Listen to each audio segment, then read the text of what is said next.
네, 반갑습니다. 오늘 주실 말씀은 갈라디아서 4장 19절 말씀을 함께 보겠습니다.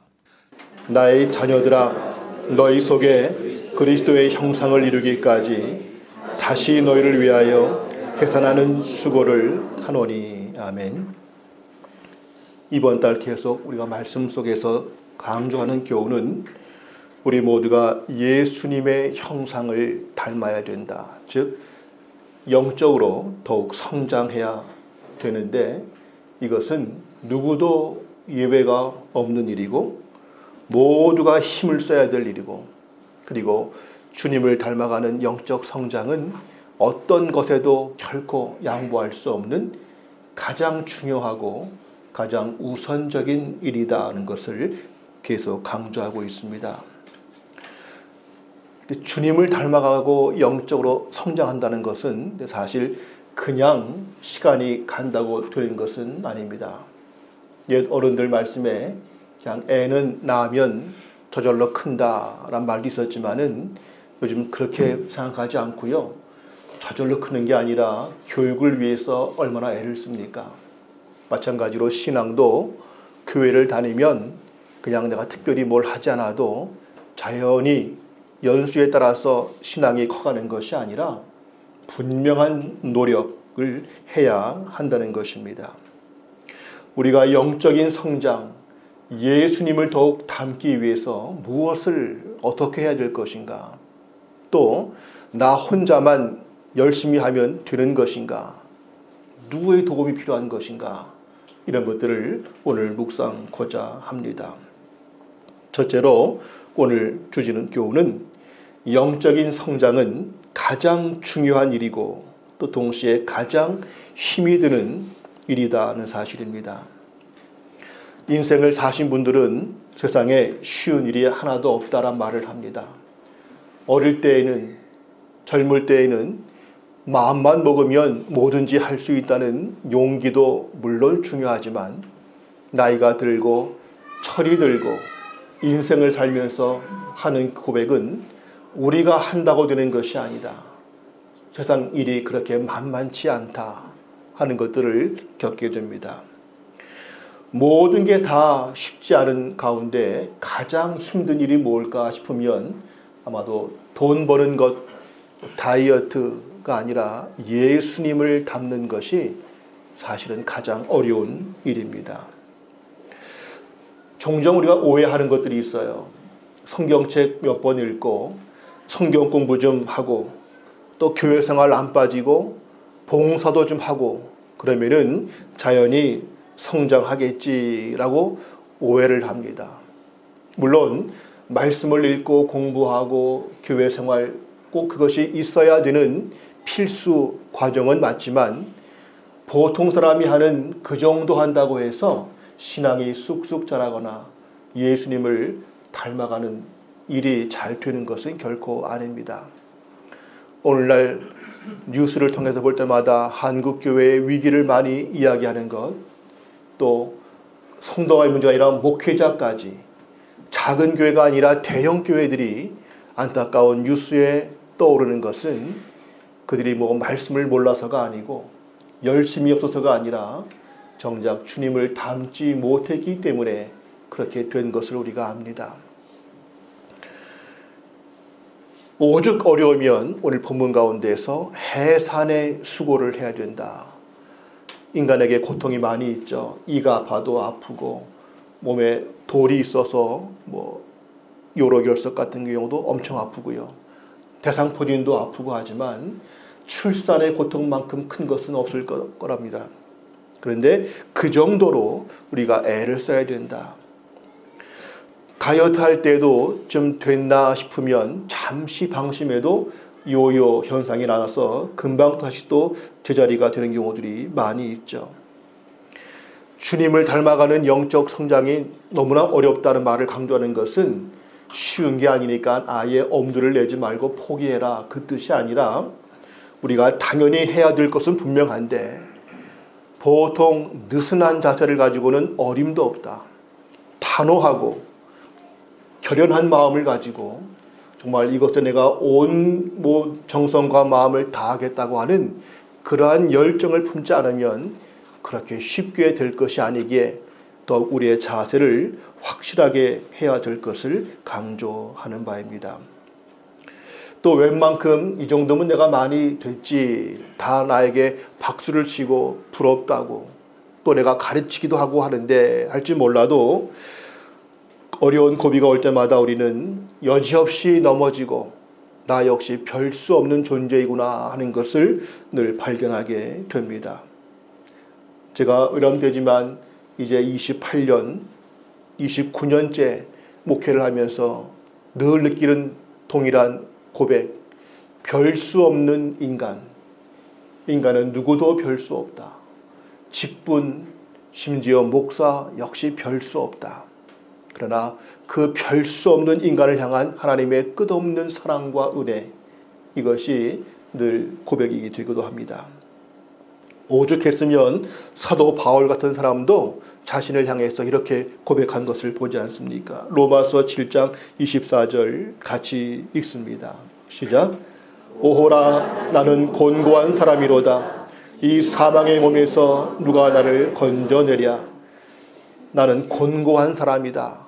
이 사망의 몸에서 오죽했으면 자신을 이렇게 비하하면서 표현할까. 남들이 다 인정해주는 대사도였지만 역시 자신도 별 수 없음을 고백합니다. 그래서 그것을 어떻게 해야 될 것인가 할 때에 고린도전서 9장 27절 함께 봅니다. 내가 내 몸을 쳐 복종하게 함은 내가 남에게 전파한 후에 자신이 도리어 버림을 당할까 두려워함이로다. 어쩔 수 없는 자신의 존재를 알기 때문에 자신의 몸을 쳐 복종시킨다. 그냥 점잖게 공부하고 도를 쌓고 이 정도가 되는 게 아니라 자신의 몸을 쳐서라도 복종시키지 않으면 남에게 기껏 전도하고 설교하고 가르친 것까지는 다 했는데 정작 자기의 영성은 또 별개의 문제이기 때문에 늘 자신을 쳐 복종시켜야 될 수밖에 없다고 고백을 합니다.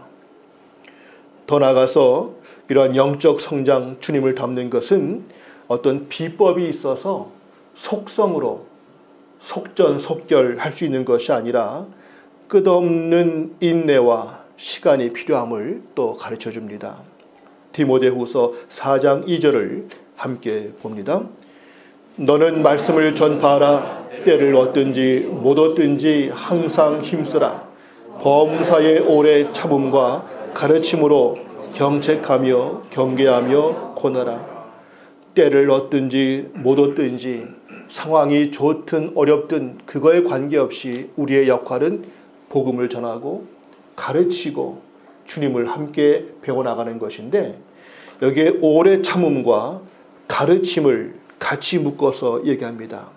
즉 가르친다고 해서 쉽게 바뀌는 것이 아니다.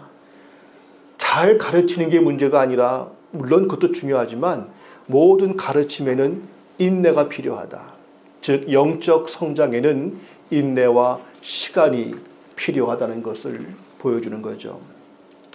또 시간과 함께 눈물도 필요합니다. 사도행전 20장 31절 함께 봅니다. 그러므로 여러분이 일깨어 내가 3년이나 밤낮 쉬지 않고 눈물로 각 사람을 훈계하던 것을 기억하라. 사도 바울 같은 사람이 요즘 시대에 보인다면 얼마나 좋겠습니까? 그 설교를 한번 들으면 그냥 다 변화가 되겠죠.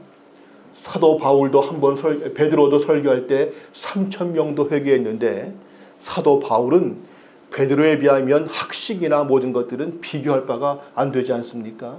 그런데 이러한 사도 바울도 3년 동안을 눈물로 쉬지 않고 가르쳤다. 가르치는 재주가 없어서가 아니었습니다. 그러나 이 모든 가르침과 영적 변화에는 눈물이 없이는 그것도 3년이나 한두 번 갖고 되는 것이 아니라 3년 동안 눈물을 흘리며 가르쳤다. 이 정도로 되지 않으면 영적 성장이 결코 쉽지 않다는 것이죠. 우리가 주님을 닮기를 원한다면 우리는 땀과 눈물을 아끼지 않아야 할 것입니다. 이 모든 것들 속에서 바울은 디모데에게 권고하기를 전심전력해야 된다. 보통 마음 가지고 안 된다 하면서 디모데전서 4장 15절을 기록했죠. 함께 봅니다. 이 모든 일에 전심전력하여 너희 성숙함을 모든 사람에게 나타나게 하라. 지금 바울과 디모데는 요즘 같으면 목사들입니다. 그것도 보통 목사가 아니고 그 시대에 가장 유명한 목사들로 보아줄 수 있는데, 보통 목사님들 그러면은 뭐 다 알고 언제 세워도 설교 술술 잘할 수 있고 무슨 문제를 가지고 가도 다 상담할 수 있는 것처럼 오해하지 않습니까?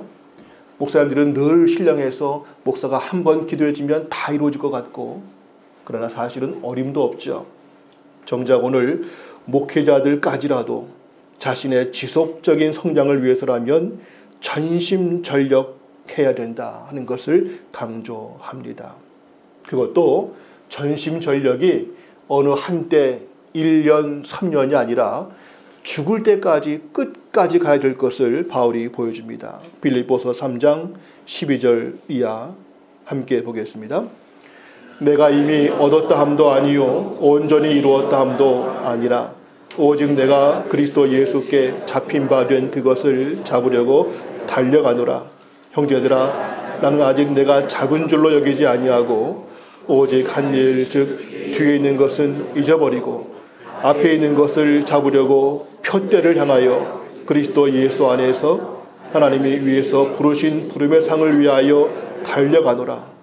내가 다 된 줄로 여기지 않는다. 아니, 바울 같은 사람까지도 그렇게 말한다면 우리는 더 말할 것도 없죠.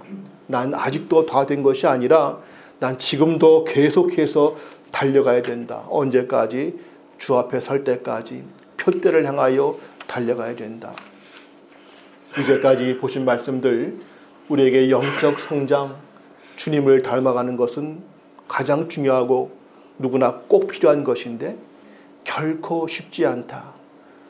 오죽하면 바울 사도 같은 그 위인도 자신의 몸을 복종시켜야 됐고, 그리고 인내가 필요했고, 많은 시간을 걸려야 됐고, 눈물과 땀이 필요했고, 전심전력했고, 그것도 죽을 때까지 끝까지 가야만 되는 것이 그 일이라면, 오늘 우리에게도 정말 주님을 닮기를 원한다면, 내게 영적 성장이 이루어지기를 원한다면 느슨한 마음 가지고는 어림도 없고요. 되면 좋겠지, 적당히 합시다, 어림도 없겠고, 오직 이 한 가지를 위해서라면 내가 다른 그 무엇을 잃어버릴지라도 내 안에 그리스도의 형상이 이루어지기를, 내가 더 주님을 알 수 있다면, 더 주님과 깊은 관계를 가질 수 있다면 그 한 가지가 내게 가장 큰 소원이고, 우리에게 보다 결연하고 단호한 마음을 올 연초에 함께 갖기를 바랍니다. 두 번째로, 이러한 힘든 영적 성장은 성령님의 역사가 있어야만 가능하다는 것입니다. 지금까지 언급한 사항에서 영적 성장은 결코 쉽지 않다고 했는데, 쉽지 않아도 우리가 좀 애를 쓰면 되겠지가 아니라 인간의 힘만 가지고는 될 수 없다는, 그래서 오직 여기에는 우리를 도우시는 성령님의 역사가 있지 않고는 우리가 주님을 닮을 수 없다는 것입니다.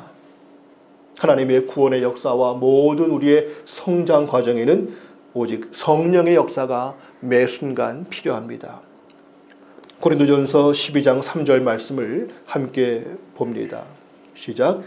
그러므로 내가 너희에게 알리노니 하나님의 영으로 말하는 자는 누구든지 예수를 저주할 자라 하지 아니하고, 또 성령으로 아니하고는 누구든지 예수를 주시라 할 수 없느니라. 예수님을 나의 주님이라고 고백하는 그 자체도 성령이 아니면 할 수 없다. 이미 우리는 성령께서 우리 가운데 거하신다는 사실을 믿고 감사합니다. 그건 워낙 드라마틱한 큰 변화니까 그땐 필요하겠지가 아니라, 성령의 역사하심은 주님을 고백할 때부터 그 뒤에 매 순간순간마다 성령의 도우심은 끝없이 필요하다는 것이죠. 만약 내가 아무리 성경책을 읽고 공부를 하고 할지라도 성령의 도우심이 없다면 지식은 늘지 몰라도 내게 참된 지혜와 영성은 결코 되지를 못합니다. 음식을 먹었을 때 소화가 되고 내 몸에 에너지가 되고 살이 되는가 하면은 그냥 빠져나가는 경우도 있지 않습니까? 성령의 도우심이 없이는 내가 아무리 열심히 한다고 해도 하나의 지식은 될지 모르고 인간의 경험은 될지 몰라도 참된 영적 지식은 될 수 없다는 것입니다. 그래서 요한복음 14장 26절 말씀 함께 봅니다. 보혜사 곧 아버지께서 내 이름으로 보내실 성령 그가 너희에게 모든 것을 가르치고 내가 너희에게 말한 모든 것을 생각나게 하리라. 성령께서 우리를 가르치신다. 목사가 설교하고 또 조별 모임 때 조장들이 인도하고 하지만 사람이 하는 것이 아니라 중요한 것은 성령께서 그 마음에 역사하시고 가르침을 주신다. 그리고 말씀을 기억나게 하시고 깨닫게 하시고 그 말씀을 순종할 수 있게 하시고 또 그 말씀을 전할 수 있게 하는 모든 과정은 오직 성령께서만이 역사하셔야 된다. 심지어 어떤 교회를 위해서 봉사하고 선교까지 한다 할지라도 성령님과 함께하지 않으면 그 모든 것은 내 명예나 내 이익이나 종교적 열심일 뿐이지 성령님과 함께하지 않으면 우리는 열매도 얻을 수 없고 하나님을 기쁘게 할 수 없다는 것을 말씀은 증거합니다. 로마서 8장 7절 8절 읽습니다. 육신의 생각은 하나님과 원수가 되나니 이는 하나님의 법에 굴복하지 아니할 뿐 아니라 할 수도 없습니다. 육신에 있는 자들은 하나님을 기쁘게 할 수가 없느니라. 성령님의 도우심과 역사가 아니면 내가 아무리 무엇을 한다 할지라도 하나님을 도저히 기쁘게 할 수 없다고 단정적으로 주님 말씀하십니다. 때문에 말씀을 읽을 때에도 순종할 때에도 예배를 드릴 때에도 무엇을 하든지 간에 늘 기도하며 성령께서 우리 가운데 임하셔서 우리 마음을 움직이시고 우리 모든 것들을 역사하시기를 늘 기도해야 될 것입니다. 우리가 이제까지 말씀을 많이 강조하는 교회로서 말씀 묵상 새벽마다 우리 박 목사님께서 참 여러분들이 상상할 수 없는 에너지와 고생하면서 말씀을 합니다. 너무나 귀한 말씀이죠. 이제 1년 지나면서 어느 정도 말씀에 대한 토대는 이제 우리가 뿌리가 되어간다 싶습니다.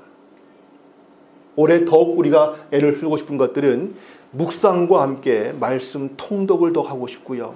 더 나아가서 기도에 힘을 쓰고자 합니다. 왜냐하면 기도가 없는 말씀 묵상은 이거는 지식으로밖에 되지 않기 때문입니다. 항상 말씀과 기도가 같이 가야만이 여기에 성령께서 역사하시죠. 왜 굳이 우리는 말씀을 강조하고 기도를 오래 강조하고자 합니까? 이것이 없이는 성령님과 함께할 수 없기 때문에 기름을 넣지 않고는 차가 갈 수 없는 것처럼 말씀과 기도가 없이는 성령님과 함께할 수 없기 때문에 우리는 더 그 일에 몰두하게 되는 것입니다.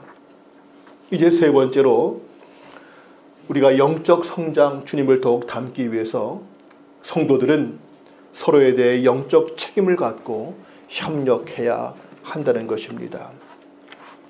오늘 본문 말씀을 보시면 언뜻 이상하게 보일 수 있는 것이 있습니다. 즉 우리 안에 그리스도의 형상이 이루어지기까지 하면서 내가 너희를 위하여 해산의 수고를 하겠다. 여기 나는 바울이죠. 그리스도의 형상을 이루고 성장해야 될 사람은 따로 있고 그들도 물론 노력해야 되겠지만 그 일을 도와야 될 사도 바울이 그냥 적당히 가르치면 되는 것이 아니라 바울까지도 해산의 수고를 해야 된다는 것입니다.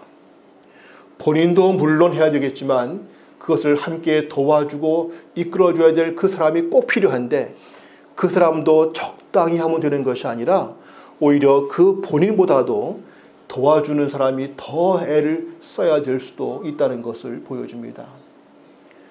아이 태어날 때 마치 애는 그냥 태어나는 것 같지만 엄마는 엄청난 고통을 겪어서 새 생명을 낳지 않습니까?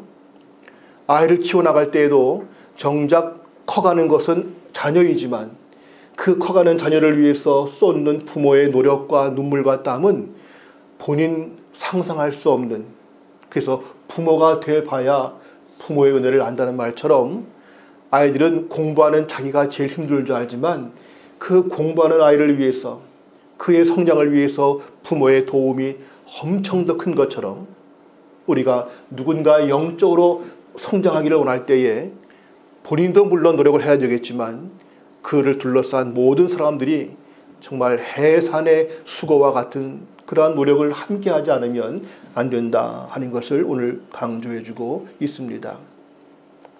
하나님은 뭘 하시든지 간에 사람을 통해 역사하신다는 것을 알고 있습니다.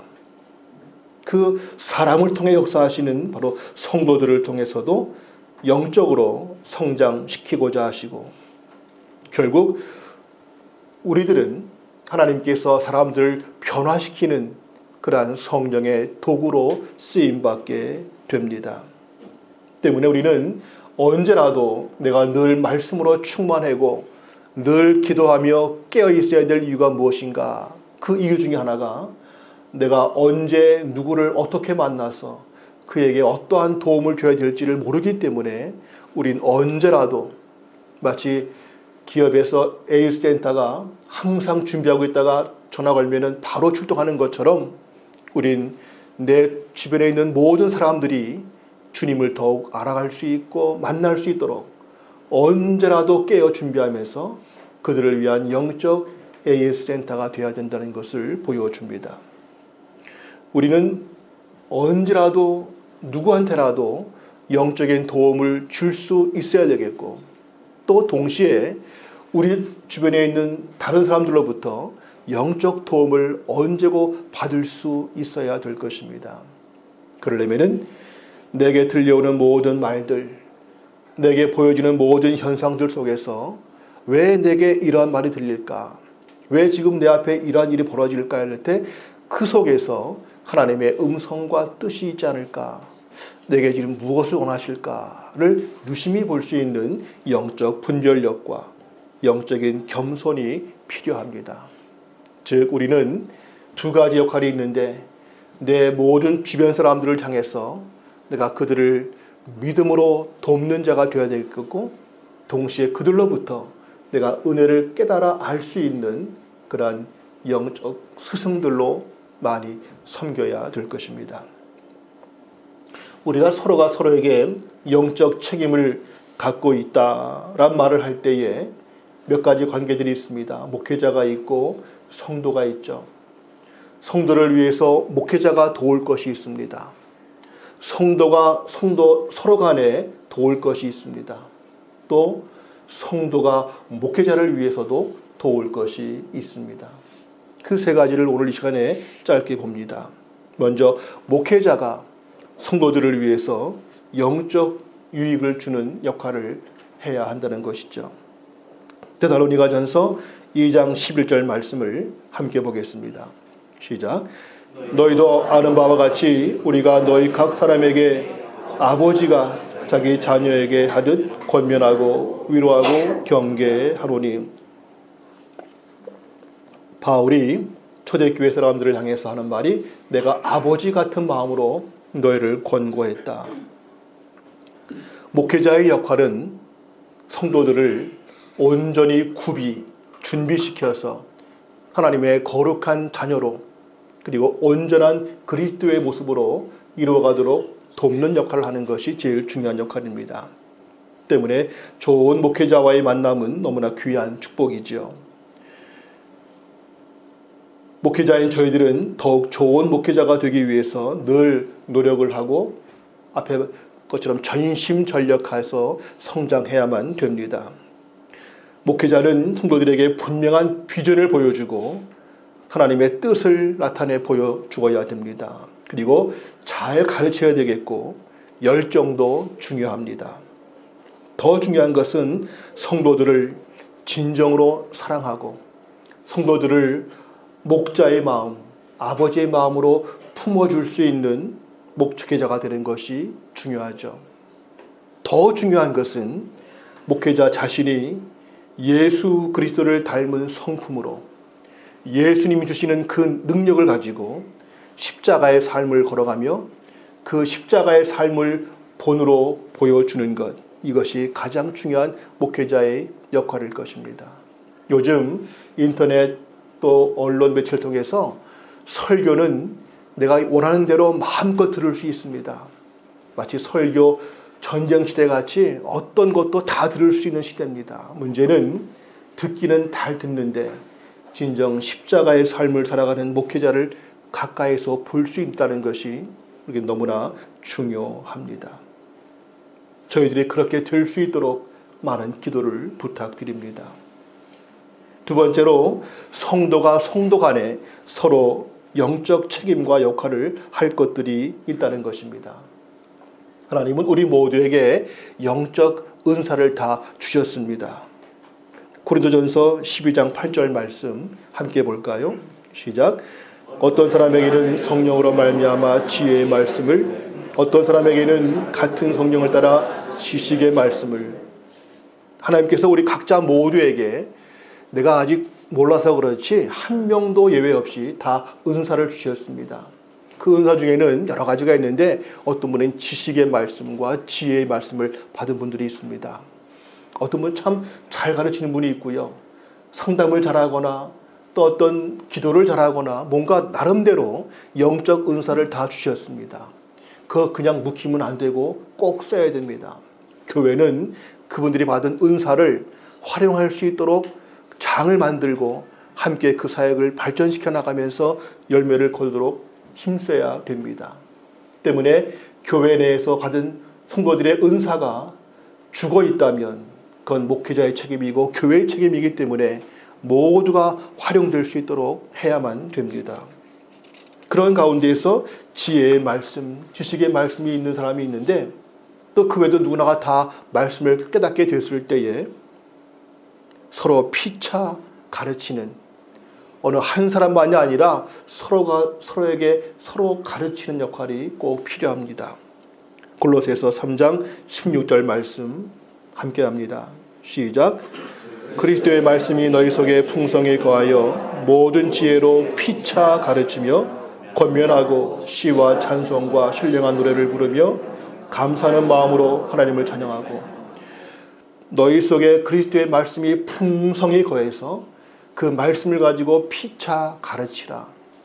꼭 어떤 강의 시간을 만들어주고 스승과 제자 이러한 관계만이 아니라 그냥 대화 가운데에도 또 조별 모임 나눔 가운데에도 늘 우리는 내가 받은 은혜가 무엇인지 깨닫고 경험한 모든 것들을 함께 나누는, 함께 가르치는, 오늘 나는 당신을 통해서 무엇을 배웠습니다, 이런 것들을 늘 나눌 수 있는 피차 가르치는 것이 꼭 필요합니다. 주일날 교회 오실 때마다 예배를 드리는 동시에 조별로 모여 대화할 때 오늘 나는 누구한테 무엇을 또 새롭게 은혜를 받게 될까? 난 또 오늘 내가 누구에게 무슨 은혜를 나눌 수 있을까? 서로가 서로에게 가르치는 역할이 꼭 필요하다는 것이죠. 가르침과 함께 성도 서로 간에 또한 서로 붙들어주는 것이 필요합니다. 히브리서 3장 13절 말씀 보겠습니다. 시작. 오직 오늘이라 일컫는 동안에 매일 피차 권면하여 너희 중에 누구든지 죄의 유혹으로 완고하게 되지 않도록 하라. 서로 가르치는 것도 중요하고요. 나누는 과정을 통해서 누구라도 죄의 유혹이 있는데 거기서부터 넘어지지 않도록 붙들어주는 게 중요하다. 이러한 서로 간의 죄의 유혹과 세상의 도전 가운데 붙들어주는 것은 목사보다도 성도가 더 잘할 수 있습니다. 왜냐하면 목사들은 삶의 공간과 환경이 제한된 것들이 많습니다. 그러나 같은 회사에서, 같은 직장생활, 같은 가정에서 함께 느끼는 성도들 간의 대화와 그들 간의 교제 속에서 더 공감할 수 있고 더 붙들어줄 수 있는 것들이 가능하다는 것이죠. 때론 물질의 유혹, 자녀 교육의 문제, 명예, 기타 온갖 유혹 가운데에서 정말 함께 붙들어 줄 수 있고 넘어질까 싶을 때 서로 격려하면서 때론 경계하면서 그를 세워줄 수 있는 것은 성도의 역할이고 책임이다. 바라기는 우리가 서로를 감시하시면서 지금 누가 혹시 영적으로 나약해지고 있거나 뭔가 열심히 식어지거나 뭔가 보이지 않는 어두운 그늘이 있다 싶을 때에 서로가 서로를 위해서 붙들어주고 때로는 강하게 교훈도 할 수 있고 힘들 때에는 일으켜 세워줄 수 있는 영적 책임을 꼭 감당할 수 있기를 바랍니다. 마지막 이러한 서로의 도움은 성도가 목회자에게도 가르칠 수 있고 도움이 될 수 있다는 것입니다. 사도행전 18장 24절 이하에 보시면 함께 읽겠습니다. 알렉산드리아에서 난 아볼로라는 유대인이 에베소에 이르니 이 사람은 언변이 좋고 성경에 능통한 자라. 그가 일찍이 주의 도를 배워 열심으로 예수에 관한 것을 자세히 말하며 가르치나 요한의 세례만 알 따름이라. 그가 회당에서 담대히 말하기 시작하거늘 브리스길라와 아굴라가 듣고 들여다가 하나님의 도를 더 정확하게 풀어 이르더라. 지금 등장하는 인물이 아볼로가 있습니다. 아볼로는 언변이 좋다. 그리고 성경 말씀에 능통한 자다. 그는 아주 잘 가르친다. 그 당시에 유명한 목회자와 같은 사람으로 보아집니다. 그런데 한번 가르치는 가운데에서 그걸 듣고 있던 브리스길라와 아굴라, 요즘 같으면 평신도들이죠. 듣다 보니까는 아직 이분이 뭘 한 가지 모르는 게 있구나 싶어서 성령에 대해서 끝나고 따로 만나서 대화를 하고 그들이 겪었던 것들을 함께 나누면서 성령을 이야기해 줍니다. 그때 아볼로가 무슨 쓸데없는 소리를 이런 것이 아니라 그 말을 겸손히 듣고는 그것을 또한 더욱 발전하게 됩니다. 물론 브리스길라와 아볼로보다 더 말씀을 많이 알고 있다. 그건 아니고요. 브리스길라와 아볼로보다 더 목회를 잘할 것 같다. 그것도 아닙니다. 다만 아볼로라고 해도 다 알 수 없는 부분이 있는데 그 부분을 알고 있던 브리스길라 아굴라가 일깨워주면서 자기가 알고 있는 성령에 대한 믿음과 지혜를 함께 더 도와주고 나눌 때 함께 이것을 겸손히 배우는 서로의 역할이 오늘 나오고 있는 것이죠. 제가 감히 어떻게 목사님께 이런 말씀을 드릴 수 있겠어요? 다 아실 텐데 그것이 아니라 누구라도 성경 말씀이든 또 받은 은혜이든 성령의 다양하신 역사하심에 대해서 또 오늘 이 시대를 보여주는 하나님의 그 뜻과 비전을 가지고 함께 나눌 수 있는, 누구도 누구에게라도 말할 수 있는 그러한 우리의 관계들이 꼭 되어야 될 것입니다. 하나님의 비전은 꼭 목사에게만이 아니라 성도를 통해서도 교회가 가야 될 방향과 새로운 사역들을 주실 수도 있기 때문입니다. 서로가 서로에게 열린 마음을 가지고 서로가 서로에게 겸손하게 서로가 서로에게 배우는 자세의 마음을 가지고 그리고 내가 그들의 모든 삶에 영적인 책임을 지고 함께 돕는 자가 되는 그러한 것을 오늘 강조해주고 있습니다.